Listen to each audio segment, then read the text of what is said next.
What happens when one of Hollywood's most laid-back actors loses his cool on live television? When Matthew McConaughey, the king of all right, suddenly isn't all right at all. The Kelly Clarkson Show has seen its share of memorable moments.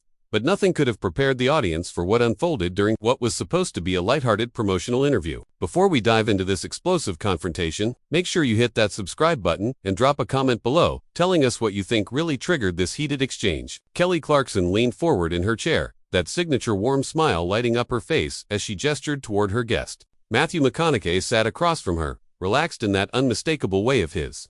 One leg crossed over the other, hands resting comfortably on the armrests. The audience had just finished their enthusiastic applause, and Kelly was ready to dive in. "Matthew, it is so good to have you here," Kelly began, her voice carrying that genuine enthusiasm she's known for. "I have been dying to talk to you about your new film, but also, I feel like every time you do an interview, you drop these little life philosophies that just stick with people. You have this way of making everything sound so profound." Matthew chuckled, that slow, easy laugh. "Well, I appreciate that, Kelly. I just try to be honest about what I've learned. You know, life's too short to pretend you've got it all figured out when you don't." "See, that right there," Kelly pointed at him, turning briefly to the audience. "That's what I'm talking about. But let's talk about the movie first, because I watched it, and Matthew, you play this father, who's struggling with whether he made the right choices in life, whether he was present enough for his kids. It's heavy stuff." Matthew nodded, his expression becoming more thoughtful. "It is heavy, and that's what drew me to it. This character, he's looking back at his life and wondering if all the things he thought mattered actually did. If the sacrifices he made were worth it. That's universal, I think." Kelly's eyes lit up. "It really is, and as a mom myself, I think about that constantly. Am I doing enough? Am I present enough? It's exhausting sometimes." "It is," Matthew agreed. "But here's the thing, and I mean this, Kelly, I think we live in a time now where everyone's so worried about being present that they forget to actually live. Like people are so concerned with documenting every moment, proving they're good parents, good people, that they miss the actual moment itself." Kelly laughed, nodding vigorously. "Oh my gosh, yes. The number of times I've been at my kids' events and I'm watching through my phone screen instead of just watching. It's ridiculous." "Exactly," Matthew said, warming to the topic. "And I'm not judging anyone for it, because I've done it too. But in the film, my character has this realization that all the moments he thought he was building toward something bigger, he was actually missing the bigger thing happening right in front of him." Kelly shifted in her seat, and there was a subtle change in her tone, something a little more probing. "So would you say that you've had moments like that in your own life? Moments where you realized you were chasing the wrong thing?" Matthew's expression flickered, just for a second. "Sure, everyone has. That's part of growing up, right? You make mistakes, you learn, you adjust. But when you're someone at your level of success," Kelly continued, leaning in slightly, "when you've achieved what most people only dream of, how do you reconcile that with the idea that maybe you sacrificed too much to get there?" The audience was quiet now, sensing something shift in the conversation. Matthew uncrossed his legs, sitting up a bit straighter. "I don't know if I'd use the word sacrifice in the way you're implying it." Kelly's eyebrows raised slightly. "What do you mean?" "I mean, the way you phrased that, it sounds like you're suggesting that success and being present are mutually exclusive. That if you're successful, you must have sacrificed your family or your values or something. And I don't think that's fair." Kelly's smile remained, but there was a new alertness in her eyes. "I'm not suggesting that at all, Matthew. I'm just asking if there were times when the career came first, and maybe looking back, you wish you'd made different choices." "See, but that's the thing," Matthew said, his Texas drawl becoming a bit more pronounced. "That question assumes regret. It assumes that ambition is something to apologize for, and I don't buy into that." The energy in the studio had changed completely now. What started as a friendly chat was developing an edge. Kelly laughed, but it was a different kind of laugh, more uncertain. "I don't think ambition is something to apologize for. I'm ambitious. I work hard. But I also think it's valid to question whether we got the balance right along the way." "Balance," Matthew repeated, and there was something almost challenging in the way he said it. "Everyone talks about balance like it's this achievable thing. Like you can perfectly split your time and energy between every part of your life and somehow keep all the plates spinning. But that's not real life, Kelly. Real life is messy. Real life is making choices and living with them." Kelly set her cards down on her lap, no longer glancing at her notes. "Okay, but Matthew, you've talked in other interviews about how important your family is, how they ground you. So clearly you value that balance, or at least you're striving for it." "Of course I value my family," Matthew said, his voice gaining intensity. "But I don't think I need to flagellate myself for also valuing my work, for also wanting to create things that matter, that reach people, that maybe make someone think differently about their life. Why does one have to diminish the other?" Kelly paused, clearly recalibrating. "It doesn't have to, but I think what people connect with when they hear you talk is the vulnerability. The admission that you don't have it all figured out. That's relatable, right? But there's a difference between being vulnerable and being apologetic. Matthew countered, and lately, it feels like there's this expectation that successful people, especially men, need to constantly explain themselves, justify their choices, admit to some kind of fundamental failure in order to be seen as human. The audience was completely silent now, and you could feel the tension radiating from the stage. Kelly's expression hardened just slightly. I don't think that's what anyone's asking for. Aren't they though? Matthew pressed. Because every interview I do lately, it's the same angle. Tell us about your regrets. Tell us what you sacrificed. Tell us how you weren't there. And you know what? Maybe I was there more than people assume. Maybe I figured out how to do both. Why is that so hard to believe? Kelly's jaw tightened. No one's saying you weren't there, Matthew. But I think when you put yourself out there as someone who has wisdom to share, as someone who's figured out life's deeper meanings, people are naturally going to be curious about the full picture, about whether the life you present matches the reality you lived. Matthew stood up, not aggressively, but suddenly, as if he couldn't contain the energy anymore. The audience gasped slightly. The life I present, Kelly, I've never presented anything other than my honest thoughts when someone asks me a question. I don't owe anyone an autopsy of my past relationships or a detailed breakdown of every parenting decision I've made to prove I'm authentic. Kelly stood as well, and though she was smaller than him, there was a fierceness in her stance. And I'm not asking you to, but you came on this show to promote a movie about a man confronting his past choices, and I'm asking you questions about that theme. That's literally my job. Your job, Matthew said, and there was an edge now, unmistakable. Your job is to have a conversation, not to prosecute someone for being successful. The words hung in the air like smoke after a gunshot. Kelly's face flushed, not with embarrassment, but with something closer to indignation. Prosecute. Matthew, are you serious right now? I asked you a thoughtful question about your own film, and you're acting like I accused you of something. Matthew ran a hand through his hair, that casual gesture somehow loaded with frustration. You didn't just ask about the film though, did you? You asked if I had regrets. You asked if I sacrificed too much. You implied that my success came at a cost that maybe I'm not being honest about. I didn't imply anything, Kelly shot back, her voice rising slightly. I asked an open-ended question. You're the one who took it as an attack. Because it was framed as one, Matthew insisted. This whole conversation has been framed around the assumption that there's something I'm hiding, something I'm not being real about, and I'm telling you, that assumption is wrong. Kelly crossed her arms. You know what, Matthew? Maybe the reason you're hearing it that way is because there's some truth in it that you don't want to face. Maybe that's not about me or my questions. Maybe that's about you. The audience let out a collective breath, a mix of shock and fascination. This wasn't playful banter anymore. This was real. Matthew stared at her for a long moment, his jaw working. That's a hell of a thing to say to someone you just met an hour ago. We're not strangers, Kelly said, not backing down an inch. I've watched your interviews. I've read your book. I've seen you on stages talking about gratitude and presence and all these beautiful ideas. And I admire that. I really do. But if you can dish out life advice to millions of people, you should be able to handle a few direct questions about whether you actually live by it.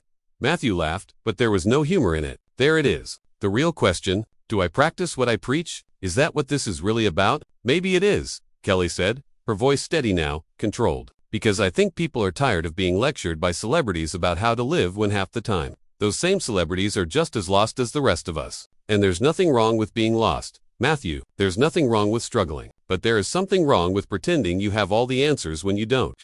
Matthew took a step closer, not threateningly, but intensely. I have never, not once, claimed to have all the answers. What I have done is share what's worked for me, what I've learned through my own experiences. And if that's helpful to someone, great. If it's not, they can ignore it. But I'm not going to apologize for being thoughtful about my life.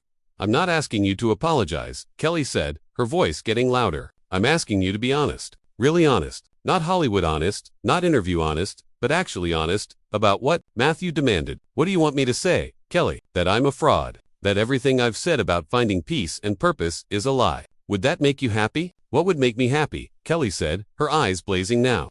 Is if you stopped being so defensive and actually engaged with what I'm asking you. Because right now, you're proving my point. You're so concerned with protecting your image, with being seen as this enlightened, evolved person, that you can't even have a real conversation about the complexities of your own life. Matthew's face was flushed now too, his composure cracking further. My image. You want to talk about image? You've built an entire career on being relatable, on being the down-to-earth girl next door who made it big but never forgot where she came from. And that's great, Kelly, that's your brand. But don't stand there and act like you're somehow more authentic than me because you're willing to air out everyone else's dirty laundry on your show. The audience gasped again, louder this time. Kelly's mouth opened slightly, genuine shock registering on her face. "Excuse me, you heard me," Matthew said, his voice not quite shouting but close. "This whole format, it's designed to get people to open up, to reveal things, to be vulnerable, all while you maintain this position of moral authority. You get to ask the hard questions, you get to push and prod, but you never have to answer them yourself." Kelly's hands clenched at her sides. "That is completely unfair. I talk about my life all the time on this show. I talk about my divorce, about my struggles, about my insecurities. You talk about what you choose to talk about," Matthew countered. "On your terms, in your time, with your framing. But when you're sitting in that chair, asking the questions, you get to control the narrative. And right now, you're trying to control mine, and I'm not going to let you."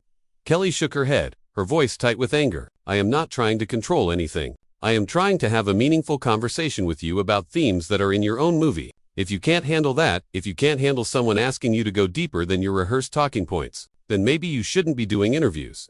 "Maybe I shouldn't," Matthew said, and there was a finality in his tone that sent a ripple through the room. "Maybe this whole thing is a mistake. Because clearly, we're not on the same page here. Clearly, you came into this with an agenda. An agenda." Kelly's voice cracked slightly, emotion breaking through. "My agenda was to have an interesting conversation. My agenda was to give you a platform to talk about your work. But apparently, that's not enough. Apparently, unless I'm just lobbing you softball questions and nodding along to your philosophies, I'm attacking you."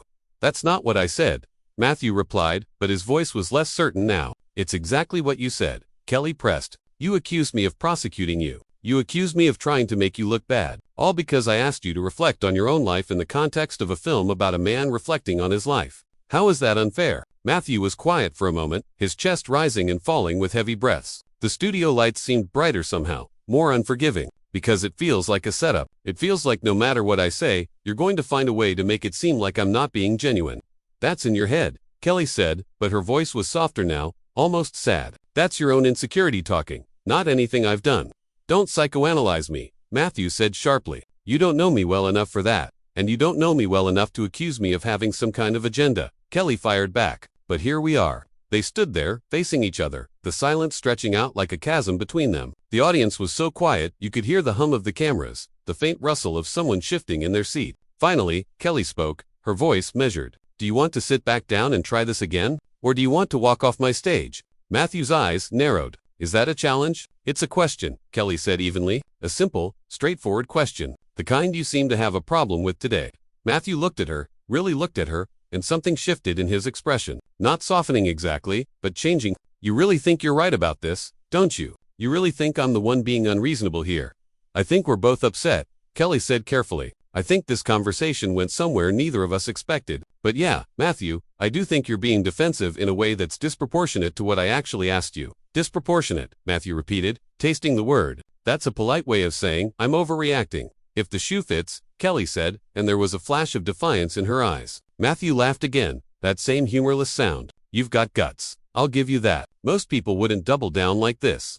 "Most people aren't me," Kelly said simply. "No," Matthew agreed. "They're not." He looked out at the audience, as if remembering for the first time that they were there, that this entire exchange was being recorded, would be broadcast, would be dissected and analyzed and turned into headlines. His expression shifted again, something like resignation crossing his features. "This is going to be everywhere. You know that, right?" "I know," Kelly said quietly. "And you're okay with that?" Kelly hesitated, just for a second. "I'm okay with having told the truth. Whatever comes from that, comes from that." Matthew nodded slowly, processing. "The truth. That's what you think this was. The truth. More truth than most interviews." Kelly said. "Maybe more than either of us wanted." "Maybe," Matthew conceded. He looked down at his hands, then back up at Kelly. "So what now? Do we pretend this didn't happen? Do we wrap this up with some fake pleasantries and move on to the next segment?" Kelly considered this, her expression thoughtful. "We could do that. Or we could keep going. We could actually finish what we started here." "Which is what, exactly?" Matthew asked. "What did we start?" "A real conversation," Kelly said. Matthew studied Kelly's face, searching for something. "A real conversation. You say that like what we just had wasn't real." "It was real," Kelly acknowledged. "But it was also reactive. We were both defending ourselves instead of actually listening to each other. That's not the conversation I wanted to have with you." "Then what conversation did you want to have?" Matthew asked, and for the first time since this whole thing started, there was genuine curiosity in his voice instead of defensiveness. Kelly took a breath, seeming to gather her thoughts. "I wanted to talk about the weight of being the person everyone looks to for answers. Because I feel that weight too, Matthew, every day. People watch this show and they think I have my life together, that I've figured out how to balance it all. And some days I have. But most days I'm just trying to get through without completely falling apart. Matthew's expression softened, almost imperceptibly. Then why didn't you just say that? Why come at me with all those questions about regret and sacrifice? Because I needed to know if you felt it too, Kelly said, her voice dropping. The pressure, the impossible standard. And when you came out here talking about your film, about this character who's questioning everything, I thought maybe you'd actually talk about what that's like for you. Really, like, not the polished version you give in press junkets, but the messy, complicated truth. And instead, I got defensive. Matthew said, not quite an apology, but an acknowledgement. You did, Kelly agreed, and I pushed too hard. I can admit that. When you pushed back, I should have stepped back and recalibrated, but instead, I pushed harder because I was frustrated. Matthew ran his hand over his face. Frustrated because I wouldn't give you what you wanted. Frustrated because I saw someone who could understand what I go through, what so many of us in this position go through, and instead of connecting on that, we ended up in this. Kelly gestured between them, encompassing the tension that still hung in the air. Matthew sat back down, slowly, deliberately. Kelly followed suit, settling into her chair but maintaining eye contact with him. The audience seemed to collectively lean forward. The truth is, Matthew began, his voice quieter now, more measured. I don't know if I got it right. I don't know if the choices I made, the times I said yes to a role instead of yes to a school play, the times I was on location instead of at home. I don't know if those were the right calls. I tell myself they were. I tell myself that providing for my family, creating work that matters, that those things are important too. And they are. But are they more important than being there for every moment? I honestly don't know. Kelly didn't interrupt. She just listened, her expression open. Matthew continued. And the thing that scares me, the thing I don't talk about in interviews, is that I might never know. My kids might grow up and tell me I was a great dad, or they might grow up and resent me for all the times I wasn't there, and I won't know which one it is until it's too late to change it. That's terrifying. Thank you, Kelly said softly. Thank you for saying that, because I live in that space too. There are days when I'm on this stage and I'm thinking about my kids, wondering if I should be home with them instead. And then there are days when I'm home with them and I'm thinking about this show, about the work I love doing. And I feel guilty either way. Does it ever get easier? Matthew asked. The guilt? No, Kelly said honestly. But I think maybe that's okay. Maybe the guilt means we care. Maybe it means we're not taking either thing for granted. Matthew considered this. Or maybe it just means we're human, flawed, and trying our best. Maybe that's the same thing, Kelly said. They sat in silence for a moment, the kind of silence that felt full rather than empty. The audience was utterly still, absorbed in what they were witnessing. I'm sorry, Matthew said finally, for accusing you of having an agenda, for getting so heated. That wasn't fair to you.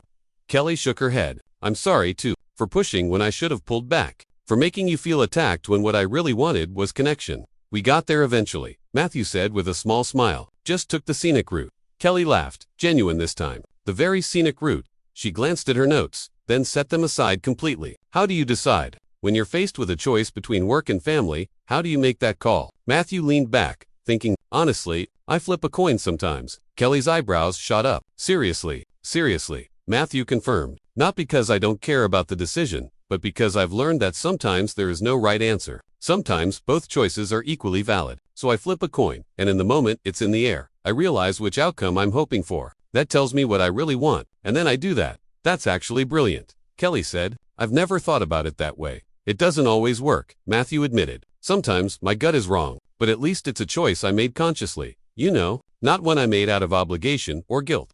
Kelly nodded thoughtfully. I think that's what I struggle with most. The expectations. Everyone has an opinion about how I should be spending my time, and the loudest voice in that chorus is usually my own. The voice in your head telling you you're not doing enough. Matthew said. I know that voice well. So what do we do about it? Matthew asked himself out loud. How do we quiet that voice? Kelly smiled. I think maybe the answer isn't to quiet it. Maybe it's to acknowledge it and then choose to move forward anyway. To say, yes, I hear you telling me I'm failing, but I'm going to keep trying regardless. Matthew looked at her, really looked at her, and something passed between them. Understanding. Recognition.